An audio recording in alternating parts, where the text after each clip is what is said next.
It's Wellness Wednesdays. It's Wellness Wednesdays. My camera is freaking out. Okay, my shirt must be too dark. I'm so pale that when I wear dark clothing, my camera's like, that is not a human face.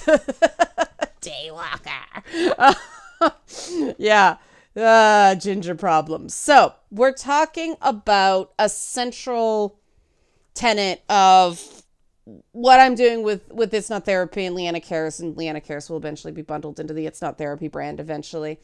Did I double that? Yeah, I did. But with everything that I'm working on in terms of the mental health space right now, this is what I've realized is a core tenet of it. The idea of optimizing things for a person instead of normalizing things for a person. And if you like what you hear in this video, and this seems to make sense to you, I'm asking you because, again, it is that time of the month. At the beginning of the month, I push the monetization more because this is when I have to start scheduling the people who do get subsidized with the Leanna Care sessions. And so this is the time we plan for the month, because I do have to book people 2-3 weeks in advance these days. We're working on ways to relieve the pressure that way, but if you can help support this channel, become a monthly patron, patreon.com/LeannaK, or buy a one-time Leanna Care session for someone who can use it but can't afford it, coffee.com/LeannaK. And the thing about a lot of Leanna Care's clients is a lot of them have a therapist, or they've had really bad experiences with the mental health field. And both. Some people have both. They're in therapy because they either have to be in therapy as a condition of, disability, something or other, or they're in therapy because they feel it's helpful, but certain things just hit them wrong and they need additional support to unpack it. And that is ideal. That's something I was told I needed more of when I was in intense trauma therapy. I needed a support system. So, when the really tough stuff came out in therapy, I had people to unpack it with. I did not have that. I did not have people around who understood trauma, who could be there for me that way. And it made it really hard. What I had was Kratos. And yes, God of War Ragnarok is coming out this week. Oh my God, I do not have time to play it, but I think it actually comes out. It came out yesterday, today. I've lost track of time, but no, it'll be out today. Yeah. So this is pre-recorded. This is a Leanna Cares Day, so I won't be able to play till probably Friday, but that's my weekend. Kratos. Because Kratos, I didn't have the language at the time, but my affinity with that character and sorting shit out was the beginning of my understanding of optimization versus normalization. Obviously, somebody finding, especially the original God of War games, therapeutic. Therapeutic's not the accurate word, but I'll go with it. But finding that helpful and affirming and validating, not normal, right? But it worked for me. And it worked for me because it got over that pathetic feeling, right? When you can see someone who's strong and noble and has the same struggles that you do, you feel better about yourself than, someone who doesn't seem as heroic or even anti-heroic. And yes, Kratos is very much an anti-hero. He stabs, elephant monsters in their exposed brain with big blades. But, what I found so poignant about those games and why the evolution into God of War has been so cool is because, with all his strength, with all his violence, with all his alleged power, he was a plaything of the gods. And that's very much what trauma feels like. You know, when your brain is just stuck and you have that, you know, time of day related body trauma and all this weird stuff happening because, you know, brains heal ugly too sometimes, right? You know, when you get that injury and the scar itches for a while physically, or, you know, you hurt something and the leg's just never quite right again. Yeah, I have a bad knee. It's sort of like that. Now, fortunately, the brain's much more elastic than a knee. So over time, you can get better outcomes. You can get better and better and better and better and better. But it's never quite going to be the same. And what's cool about, you know, the shifting to a new god pantheon, because there were so few left because Kratos killed all of them, is that you get to see a different chapter in his life, and we rarely get that with video game characters. They tend to just be trapped in amber, having the same basic story over and over and over again. And, you know, again, you're like, what does this have to do with optimization? Because Kratos is a guy who's doing his best. And the poignancy of him getting this prophecy at the end of the first game and deciding, screw it, he doesn't believe in predestiny.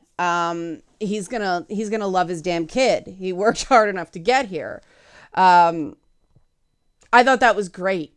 It just, he made the best choice for him. And it wasn't, you know, people would say, well, that's not the smart choice. It's a choice.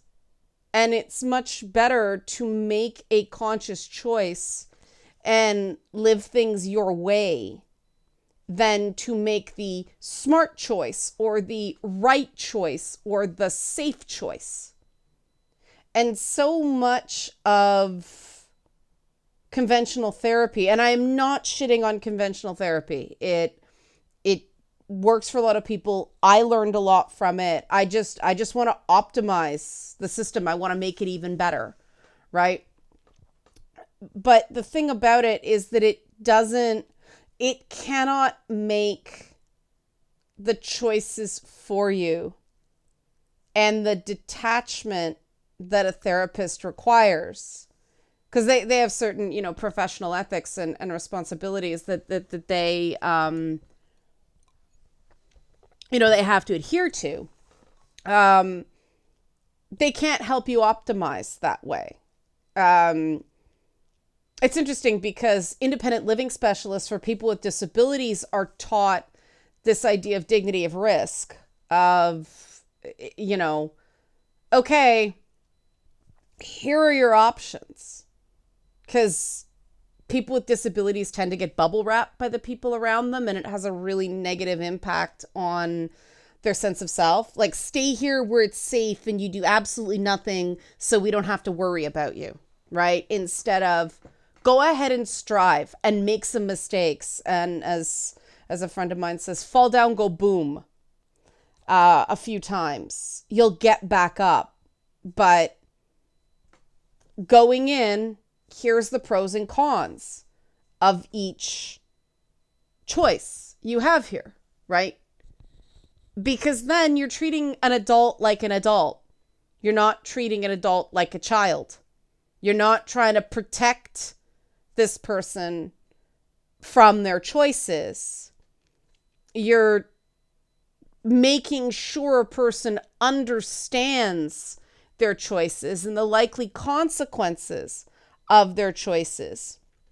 And then, at least as part of my process, I assure them that I will be satisfied, I will be proud of them as long as they tried, as long as they took an active step, even if it turned out terribly. I have a lot of clients say, well, what happens if I do this and everybody makes fun of me or it goes badly or whatever? I said, I'll be proud of you for trying. And I can tell by the look on their face, it's the first time anybody's ever said anything like that to them. And, that's what I learned from performing in general, live theater especially, stand-up comedy most of all. Some shows just bomb. It's the same material. You can perform it really well. And you've been booked in a venue with, a target audience that is just a complete mismatch. They don't get what you're doing. It happens to everybody. It doesn't mean you were bad. It just means it didn't line up.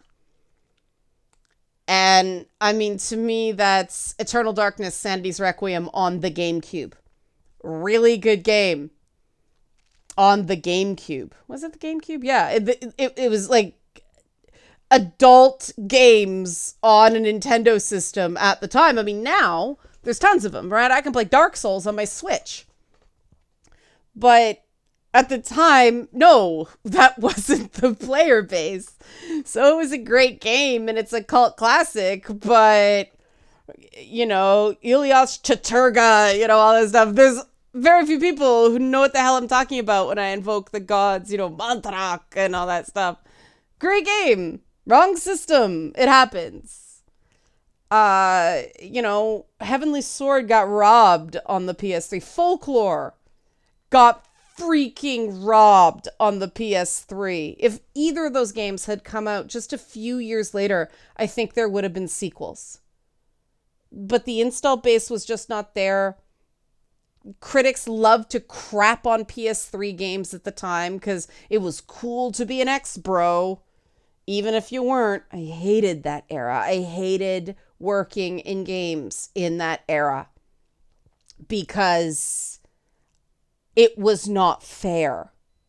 It was a follow the leader thing where these cowardly, empty inside guys who were reviewing games more for the status than the pay. And so it repressed pay for everybody else. But they were trying to get the right answer instead of the honest answer. And, it benefited. There was incentive to giving games a 10 out of 10.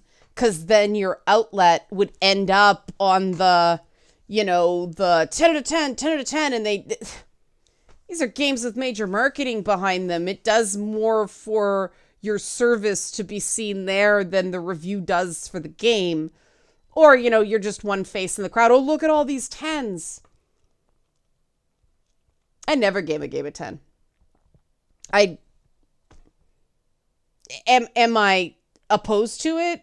In theory, no. But I always thought there was something that the really good technical games tend to not strive, and the games that strive tend to have a hot mess quality to them because they are experimental and they don't always work. And my favorite games tend to be just below that bonus threshold. So I tend to like games that are, a solid 75, 80, maybe an 85. Games 10 out of 10, I worry. And I'm sure there'll be a lot of those for Ragnarok, but that's an exception because it's Kratos. But that's the thing. That became normal for a certain type of game, and it was not good for the industry. It was not optimal. For all the talk of we want innovation, we're tired of just getting the same game over and over and over again. What was rewarded was Call of Duty 26, this time with zombies, right? It's almost a metaphor for what people go through in their day-to-day lives, and I wonder if that isn't why people are so jumpy right now. People who like this stuff, people who get into comic books, people who get into video games, We don't exactly have a self-concept as normal. And so we get into the, conventional therapy system that is very big on normalization. And it feels incredibly invalidating because it damages our self-concept by, okay, I can't be unique without being miserable. Everything I'm being told to do here just makes me feel like there's more wrong with me than I thought there was coming in. And sometimes that part of the process is difficult but needed. Other times, no, it's not going to work. You can't. There have got to be some parts of you that you like before you can work on the stuff that you don't like, the stuff you want to do better at. And that was something I had to learn the hard way. Because self-improvement, especially in the traditional therapeutic system, is a lot like a text adventure. I'm dropping a lot of video game references this one. But those, you were in a dark dungeon, you were likely to be eaten by a grue, and it's, go north, go west, and it gives you a little description, but you have to follow the map in your head. Right? There's no signposts telling you don't get an XP bar or anything like that. It's just descriptions of each room. It's hard for a therapist to even give you a good sense of what the finish line looks like, except in broad strokes, because it's different for everyone, right? And so you need to know where you started so that you can map the twists and turns. And what that means when you're going through a lot of changes is, all right, these are the things I like about myself first, before you go changing the stuff you don't like about yourself. Because if you don't, there are going to be setbacks in the process of self-improvement. Most of the time, things don't work the first time. You need to practice life skills. You need to practice better self-talk, right? You need to practice better narratives about what's happening to you. And sometimes you can go about it the wrong way and end up feeling worse before you feel better.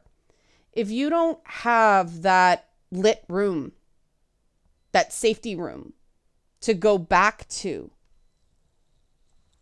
you can lose yourself. And especially if you're neurodivergent or if you are introverted, your average therapist, especially if they're not trauma informed, may miss that. And the one thing I hear over and over and over again, and I always go every time when it happens with a client, a therapist says, go and meet people. You need to socialize more. And this is a person with trauma related to social situations. This is a person with autism, OCD, ADHD. This is somebody who's profoundly introverted. If you don't give them skills to give them a better chance of success, you're setting them up to fail. And you may put them further behind than when they started, because especially with CPTSD, CPTSD, did I say blah, blah, blah, blah, blah. Sorry, I got a bit of brain fog today. Especially with complex trauma. There we go. So, Porky Pig. Oh my God. But especially with complex trauma related to being picked on or being bullied or being laughed at or something like that, you can't put someone in a situation where they're going to go out on their own, get re-traumatized without somebody doing the immediate aftercare, right? And most people either don't see their therapist weekly now because therapists are so busy because of COVID, or they can't afford to, or whatever. A lot of people are seeing a licensed therapist once a month, once every 2 weeks. So they go out and have a bad experience. If they don't have that social circle, and they don't have those people to talk to, and they're struggling, they end up on message boards, and that's exactly where we don't want them, because that's the brainworms, right? And you're talking about people who, because they are traumatized, they're not good at trusting their gut. And that doesn't mean someone's divorced from reality. There's a big difference. And another big issue with conventional therapy is it's all based on diagnosis of disorder and correcting the disorder into normal range, right? And you can't correct the core of autism or ADHD, right? You have to give people tools. You have to give people ways of working that allow them to navigate the world with a manageable amount of stress and have good results, right? And medication can help with some things. It can help with the focus. It can help with secondary conditions like depression and anxiety. But that's why we call it neurotypical, neurodivergent, and neurotypical, because it's not normal. Like, no, we're not trying to normalize people with autism. We're not trying to normalize people with ADHD. They're not sick. Their brains just work in a way the world is not built for. And that's really important, because other things, personality disorders, severe depression that does impair your thinking, those are very different. And the balance of giving someone an alternative way of looking at something that gives them strength instead of drains them is not the same as telling them that their experiences and perceptions aren't real, right? It's helping people see the subjective parts of their narrative while accepting the objective parts, right? Work going badly is never fun. It's never good. It's never enjoyable. And look on the bright side is not what a lot of people need to hear. Something like, well, okay, better you found out that guy was an asshole sooner than later. That might help. Might not, but it might help. Sometimes just letting somebody have 5 minutes to admit something sucks is important to their process of acceptance. And that's one of the big things I find that I was never taught in conventional therapy. I learned it after the fact through self-guided stuff. The idea that feel something, name it, understand it, recognize it, don't act on it right away. Let it process. Most of the time, sometimes you do have to think quickly. Those times suck. And that's where, the self-compassion kicks in of nobody gets those snap decisions perfect, but sometimes any decision is better than no decision, so things don't lock up. But any chance you get where you can just go, okay, that made me feel bad. I'm going to figure out why it made me feel bad and really understand this situation before I respond to it.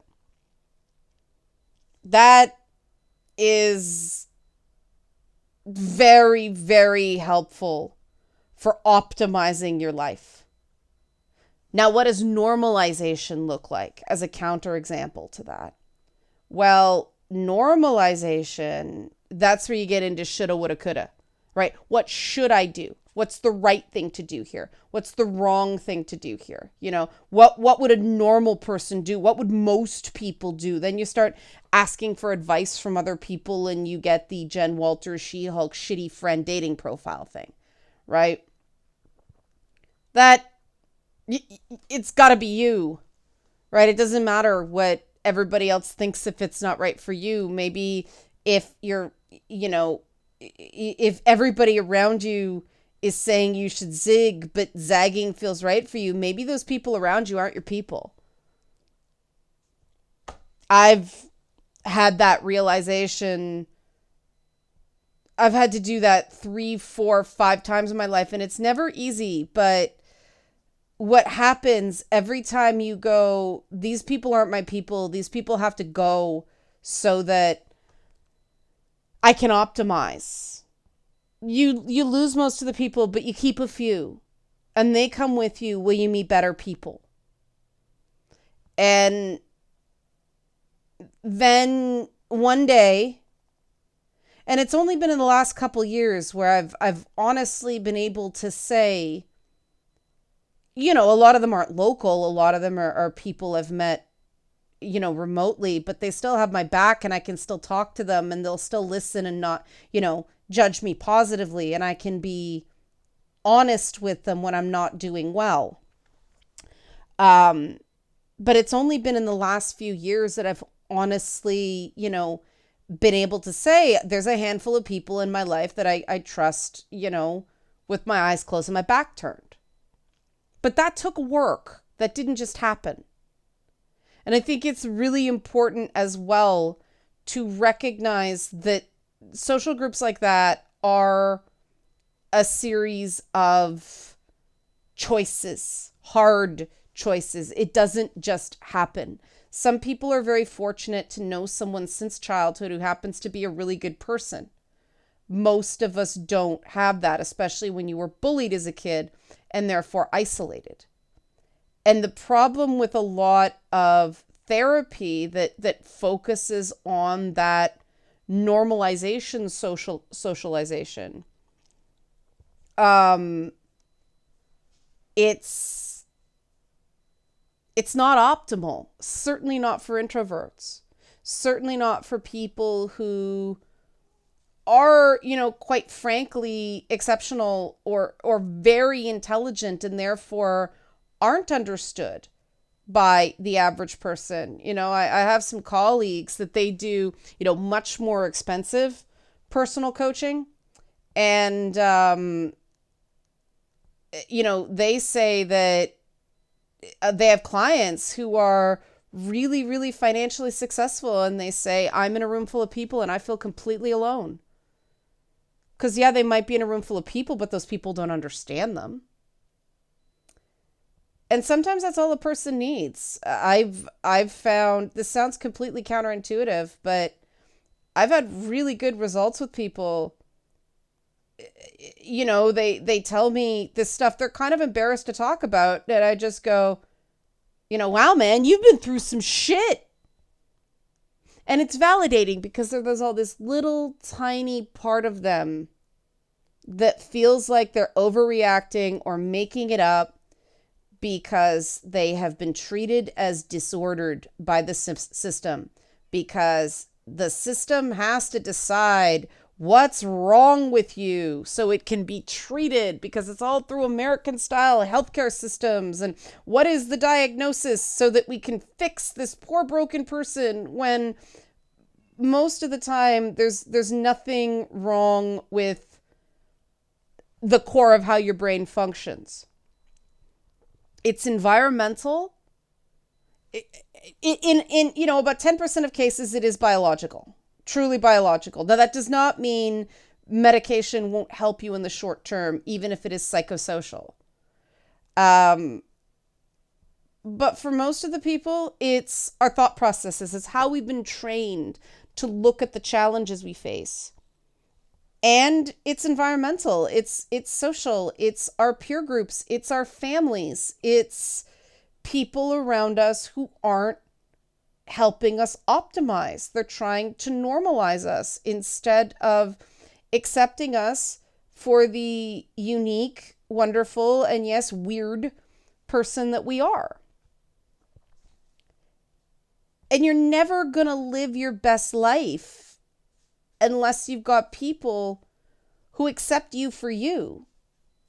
Because a person has to understand you and accept you to be able to know when you're going in the wrong direction. And just because somebody's wrong sometimes doesn't mean they have your back. They don't have your back. We all make mistakes, right? But it's very important to feel like the person is helping you do what you want to do, not telling you what you should want to do. And that's the difference between optimization and normalization, right? And we're in very much a normalization cycle socially, right? Because we had we're all in this together. We all have to pull with COVID and this explosion of, I want everything to be safe. I want everything to be comfortable. Just roared up when people started, getting back out into the world. It's no accident, because people want the world to reflect them and be completely comfortable, because, they're not just starved for attention. They feel out of control. And unfortunately, when people get into that normalization mode, everything must be safe for me, they end up destabilizing and hurting other people who don't need the same things. And we're seeing a lot of that. We're seeing a lot of that in the world, with various groups, with various clawbacks of rights, but also just people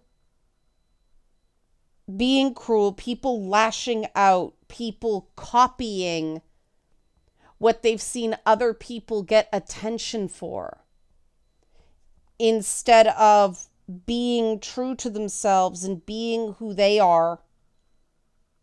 And especially, when an introvert tries the look at me, because I think that's the only way to get ahead, it's disastrous. Because an extrovert talks so much. Every word has less punch. Introverts, our language tends to hit with a hammer, because we use fewer words and things come out with a bunch of steps happening internally. And part of the reason I do these long form unedited videos is because that's what happens when I try to do short, 5-minute things. I've so systemized thought stuff that I'm losing people right at the beginning. And other people can do it. People who are more extroverted, they can do it and they're great at it. And I wish I had that skill, but I don't.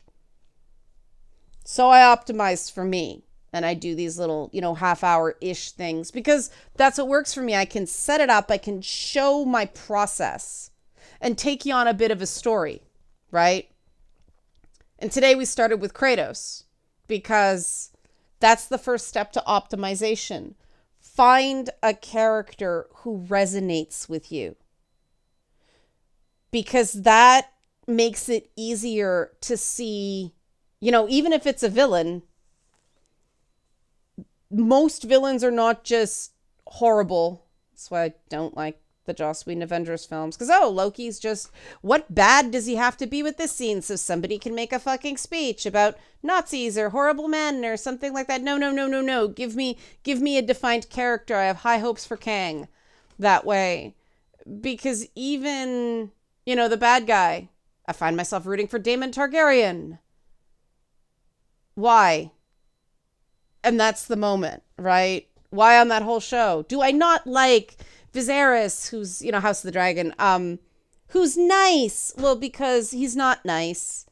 He's a bad person and he's not honest about it, as opposed to the bad person who is honest about it.